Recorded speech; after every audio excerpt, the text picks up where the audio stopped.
Hi friends, யார் எப்படி இருக்கீங்க? இன்றைக்கி இன்னொரு அவேர்னஸ் வீடியோ உங்களுக்கு.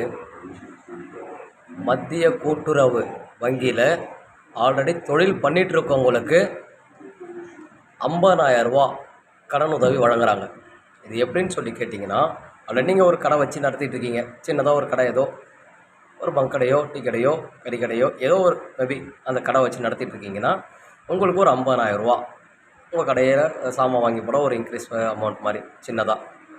இதுக்கு என்னென்ன ப்ரொசீஜர்னு கேட்டிங்கன்னா, உங்களோட ration card, Aadhaar card, 3 photo, வருமான சான்றிதழ், இருப்பிடச் சான்றிதழ், ஜாதி சான்றிதழ், இது 3மே இது எல்லாமே நீங்கள் சப்மிட் பண்ணணும். சப்மிட் பண்ணதுக்கப்புறம் நீங்கள் கடையில் நிற்கிற மாதிரி ஒரு ஃபோட்டோ, இதெல்லாம் எடுத்துகிட்டு போயிட்டு உங்களுக்கு பக்கத்தில் இருக்கிற மத்திய கூட்டுறவு வங்கியில் நீங்கள் சப்மிட் பண்ணிங்கன்னா, அவங்க வந்து விசிட்டிங் பண்ணிவிட்டு ஒரு 50,000 உங்களுக்கு லோன் ப்ரொமோட் பண்ணுவாங்க. மந்த்லி ரொம்ப lowest interest, lowest EMI amount கட்டுற மாதிரி உங்களுக்கு ப்ரொமோட் பண்ணுறாங்க. மேபி யூஸ் பண்ணிங்க. ஓகே, தேங்க்யூ, பாய்.